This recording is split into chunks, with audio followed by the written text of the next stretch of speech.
Hello, my friends. I want to share something with you today that I think is unlike anything else that perhaps has ever been on the internet. I know that's a bold claim, but I'm going to explain why I'm saying that. We live in a world where it can feel like all the mystery is gone. Google Earth shows us every place on the map in these satellite images. And those of us that wondered, are there monks that can walk through walls? Are there people that can do these magical, amazing feats? All that seems to be answered on, for instance, YouTube. Because we can look and we can see people doing amazing things. Well, I'm going to tell you right up front that I am not going to be lighting fires with my mind. I am not going to be running down a deer and catching it with my bare hands. I'm not even going to do a backflip. All I'm going to do is become my animal self. Now, when we look out at YouTube and we see all of these amazing feats, then we can think, that's it. There can be nothing else more amazing than that. But the problem is that our media, our videos, they cannot capture the internal state. So we can see people do externally amazing things, but we can't see people do internally amazing things. You've probably heard me talk before about that Buddhist monk who, as a demonstration, not a demonstration to show how cool he was, but a protest rather against an invading government, he sat down and he surrounded himself with everything he would need to start himself on fire, and he lit it on fire and he burned to death. He never shouts, he never cries out, he doesn't move until finally he falls over. The external, watching that might be amazing, but if there was some way that we could capture what was happening internally, it would be 10,000 times more amazing. But our media misses this whole aspect of the human experience. What happens in here when people do amazing things? I can't show you that either, but I'm going to try. And I think there's going to be a fair amount of people who watch this and don't really see anything except for a crazy naked person running around in the woods. But for those of you who are regular subscribers, have been watching this channel for a while, you're used to some content that at times, I hope, sweeps you in a little bit deeper than that superficial. And that's what I'm going to try to do with you today through this medium of the video. I'm going to try to show you something that's happening inside. Now I'm calling this beast mode survival. And the reason I'm doing that is because I want to take that word beast and shift it around, reclaim it, if you will. Beast, in so many of our minds, has come to equate really with what we think of our ancestors. So the beast is something that is overtly violent. The beast is fearful of things and reacts out of fear. That beast is rapacious. But if we talk to people who work with animals, ecologists, who for instance work with the wolves in northern Wisconsin or in Canada, they'll describe a different creature, not a beast that is a rapacious, bloodthirsty being, but a beast that is highly intelligent, that is highly social, that is incredibly aware of its environment. I remember as a child seeing a cartoon of our ancestors, a caveman, and he was huddling in a cave as lightning struck outside. The implication that has stuck with many of us is that our ancestors were beasts in that first method of thinking. They were violent, fearful. But if we look, we have to wonder how those brutish beasts got us here. Consider, I've said this before, that every single one of your ancestors had to live to childbearing age or you would not be here. So you come from this immensely long line of people who survived ice ages, who lived alongside megafauna, huge predators that our most bravest hunters today would probably be very fearful of unless they were holding a very high caliber rifle. How did they do that with only stone tools? They did that because they possessed something that we are missing. If you know my backstory, I was able to spend 3 months living very much in the wilderness, pretty wild, when I was 17 years old. Now, that taught me a lot, because what happened during that time in the woods is that I accessed a part of my mind that I had never heard about, that I didn't know existed. Since then, I've created Rewild University and given other people that opportunity to be out in the woods from 4 months to 11 months and to oftentimes really experience what it is to go wild, to become the beast in the positive sense, to tap into our ancestral mindset. And when they do, pretty universally, the changes I see are not the ones that we would expect from our ancestors. When the human is immersed in nature very deeply, something comes out of us. A part of our mind starts to crawl out from where it's been hiding. And that part of our mind is stunningly beautiful.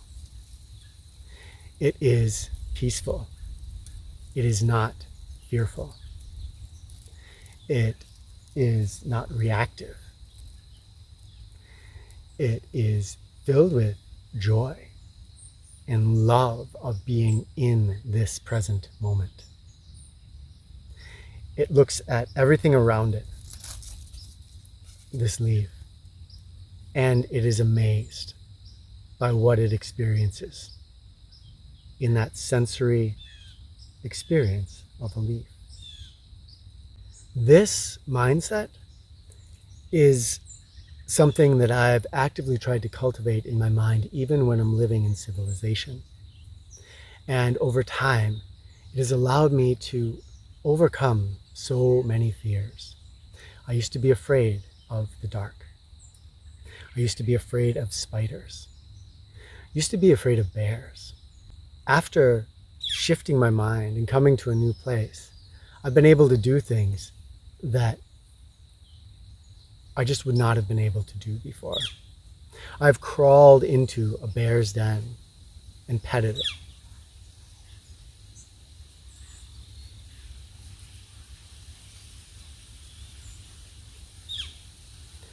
I've let those spiders crawl on my hands, and I've been able to help other people.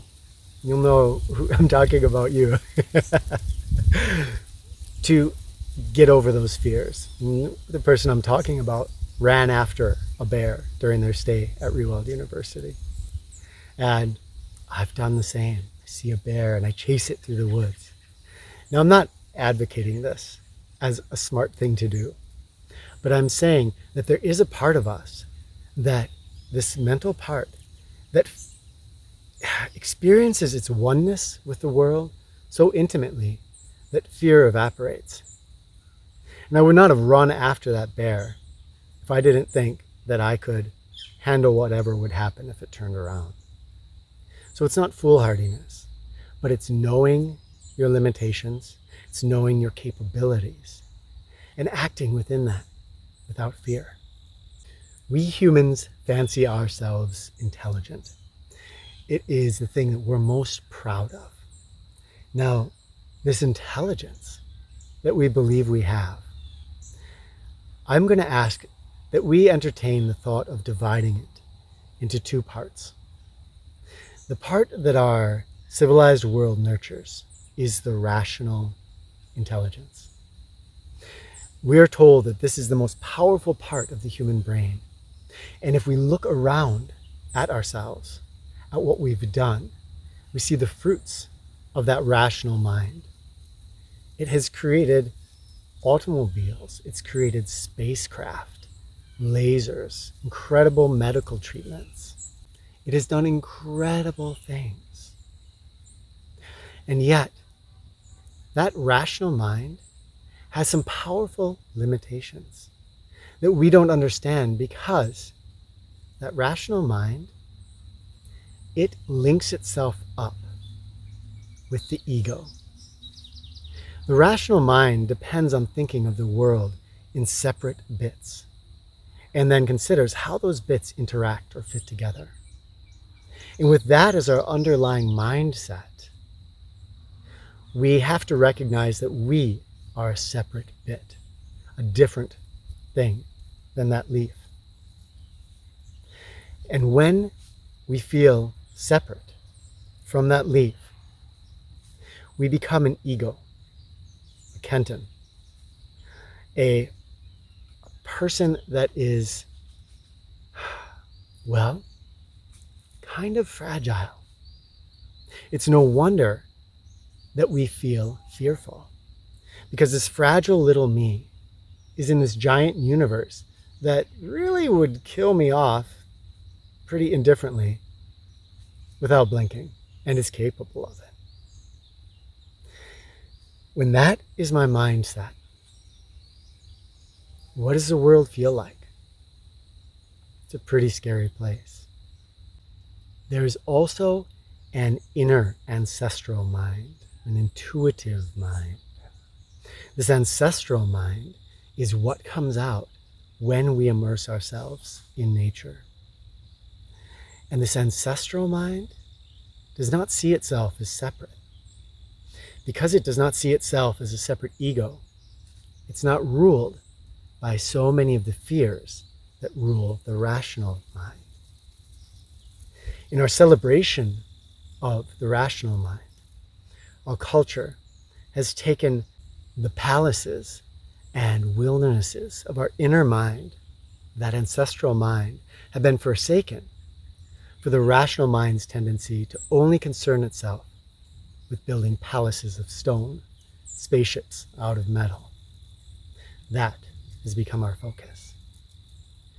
And then something precious is lost. This inner, intuitive, ancestral mind, it is capable of some things that almost seem magical.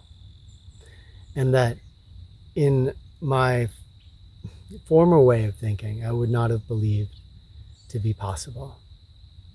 That ancestral mind can pick up a plant and feel whether it's going to be nourishing to our body. That ancestral mind can get next to some water and can know whether it can drink that water or not. This ancestral mind can experience discomforts or even pain and not even experience them as discomforts. And perhaps most profoundly for the world we currently find ourselves in, this ancestral mind is satisfied. It is satisfied with what is. It is immersed in the present moment and is not ruled by the constant desires that turn us into hungry ghosts. For most of us, me included, I've felt that rational mind tendency to want more and more and more. Remember, the rational mind sees itself as a small separate ego. And so all it can do to build itself up is to try to surround itself with an ever increasing number of things that make it feel better. This is actual material things, but it's also things like Facebook likes. It's things like fame. It's things like money. It's these things that give us a feeling of security or give us a feeling that the people around us like us or value us or respect us. And without that, that ego is small and fragile and afraid. So it will do almost anything to surround itself with these things. This is where we see the liabilities of the rational mind. The rational mind fancies itself rational. But most of us, if we have watched some videos of what we might consider some of our most rational minds out there, you'll probably see some videos, especially if they are debating points with people of the opposite view. You'll see that our rational thinkers can become extremely emotional, very angry, very frustrated. And this happens when we are defending our idea. Because the ego, it also equates itself with ideas. And if someone challenges my idea that my ego is wrapped in, then I'll lash out in fear. A truly rational mind, we know, would not be lashing out in fear. It would have examined its views so that it felt secure in them. And if additional evidence came in that was strong enough that it should be examined, that rational mind would look at it and perhaps change its views. But instead, we see rational minds so often clinging to an idea emotively, out of fear, out of desire to cloak that ego. And this is where we can see the rational mind is not actually that rational. In fact, it can be extremely emotional and usually very fear-based. And when it is fear-based, when that ego surrounds itself with fear, it will lash out, verbally or physically, with violence. And that, perhaps, is the root of why, in a supposedly civilized world, we have so many rampant wars. Less, if we look at statistics, than we've had at other times in our history. But you would think, if we were truly rational, intelligent creatures, that over time we would learn, and we would not, by now, hopefully, after 10,000 years of civilization, not have less wars, but have no wars. If we want to wake up our ancestral mind, it is not about abolishing the rational mind. This rational mind is a valuable half of our mindset, but it's only half. And that ancestral intuitive mind is not actually threatening to the rational mind as much as the rational mind would like to make that argument. Instead, the intuitive mind has the power to help our rational mind become unfear-based, to see its connection with all things, to cease to see itself as just a tiny ego, but in a non-dual sense, to see itself as simultaneously an individual self and also as the whole. If that can happen, then the rational mind can truly become rational. It will no longer be ruled by fear. And we will be in possession of this ancestral mind, which is the root of joy, which is the root of a deeper intelligence and a feeling of connectedness with all of this. How do we wake up that ancestral mind? Well, we can begin with meditation and mindfulness, which you know I'm often pushing. This allows us to start to see the activity of our mind. And once we can see the activity of our mind, we're no longer on autopilot. We can start to take the helm, and we can start to say, all right, that's fear, ego. We don't need to go there. And we can start to blossom that intuitive mind that is not fearful. Now, we can also reduce our consumption of media, because so much of our media is geared very, very strongly to help us fear losing this ego self. We are told over and over again, basically, that the world is falling apart. And as we hear that message, we become more and more encapsulated in that tiny ego.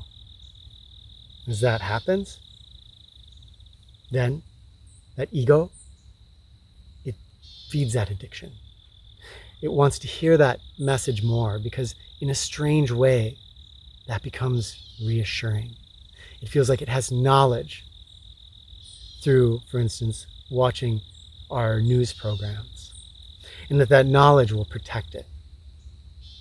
But the reality is that that knowledge, which is really a sort of entertainment created by people that just want us to come back and watch their program more and more, that is going into our ego and eroding and eroding and eroding that base, so that in fear we come back again and again and again under that guise of getting more knowledge, which will protect us, which actually erodes our sense of security and creates more fear. So reducing our intake of a lot of entertainment, and very specifically constantly watching news programs that condition our mind into fear, into frustration, into anger. But also media that brings us out of mindfulness. Modern music with its earworms that get our mind going in a repetitive loop.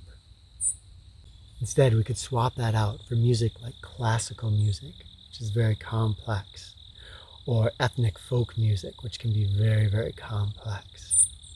We can further bring out that ancestral mind by coming, oddly, into our bodies, by moving our bodies, by feeling what it feels like to have our lungs and our heart burning from a run through a field. Feel the scratches that create blood. To feel hunger or thirst. These basic sensations, which our culture does its very best to protect us from all the time. These sensations actually make us feel more alive. Being too hot, being too cold. We can even confront our fears, find the things that we're afraid of, and go into those fears and explore them. Again, our culture teaches us, hide from your fears, run from them. But what if we go into them? What if we experience them? There's another way I have found to awaken this ancestral mind, and that is what I'm going to show you today. And that is to become the beast, to become our most wild self. And to do this, I'm going to shed my clothes, my jewelry, my thoughts. I'm going to try to break down every barrier between myself and this forest, to immerse myself in everything I can in the most deep and vibrant way possible. And this again is where some people, if they've even sat through this much of me talking, will see only someone crawling around in the woods. I'm even going to forsake my upright posture. But I think most of you who are regular viewers will see something else going on here. Will be able to see in my eyes, in my actions, an immersion as I try to convey in this video an internal state rather than an external one. This will be more difficult than it usually is if I do something like this. And the reason is that I have a camera with me. And that means that I'm going to have to be coming in and out of this state. I'm not going to be able to become as pure as I want to. But I'm going to do my very best for you to immerse myself completely in this experience so that you can be part of it with me. So I'm going to remove my clothing. I'm going to spend the night out here. I'm going to take you with me as I become beast, become animal. And there will be no fires. It's probably about 21 degrees Celsius, about 70 degrees Fahrenheit right now. Tonight it will drop to about 10 Celsius, about 50 Fahrenheit. So it is much colder than my rational mind says I can be comfortable or even make it through the night without saying, screw this. I'm going to try to find food, water, and do that all in this deeply natural state. If you would like to come with me on this adventure, the key will be getting yourself into a meditative mindset. Imagining that you are me. Use the power of imagination to go fully into this experience.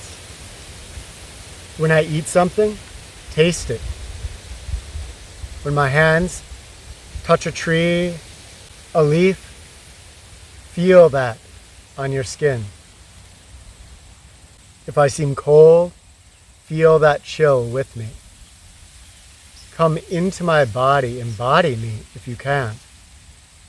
And in that way, through this medium of video, you may be able to touch the mindset that I'm trying to share with you here. Let's go on this journey together. I am going to transform.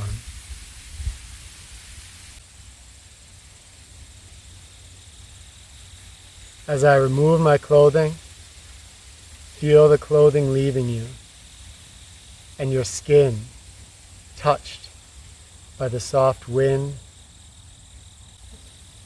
Feel your bare feet on the ground. Feel the freedom of having no clothes on your body.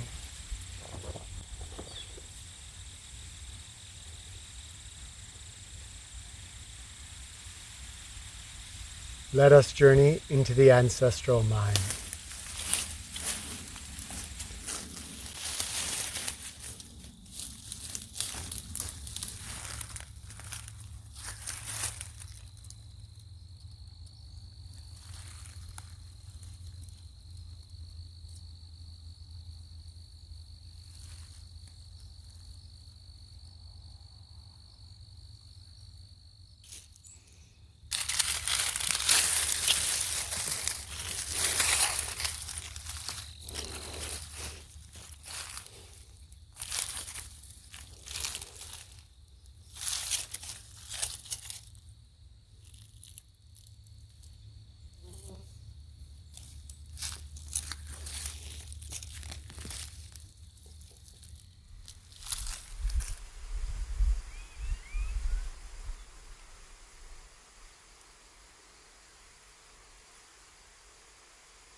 looking at the moon. I've left my den to go out and explore the woods a little bit. Now go back to my den.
As I watch the sun rise in the east, my senses are filled with the sounds of two worlds. The human world, cars, cornfields, as humans busy themselves with all the things of the rational mind that isn't truly rational.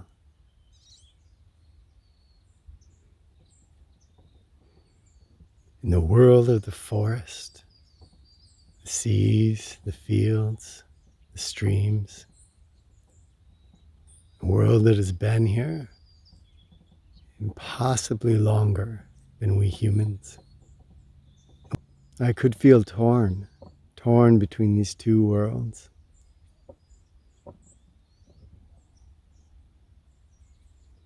But also, I could recognize that these worlds don't have to be separate, that we are a natural part of the earth. What is happening in this moment in the earth's history? We humans need not be ashamed of the way we have been or the way we are.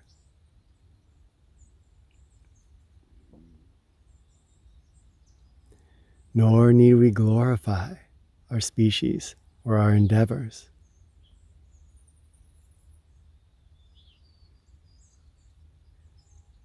Instead, we can find the simple joy of being here, present with what's unfolding, and blossom into our fullest potential as human beings. Awakening both parts of our mind, bringing the gifts of our ancestors so they can walk next to us. And we humans can walk forward into our future together as a species and connected with this beautiful earth of which we are a unity.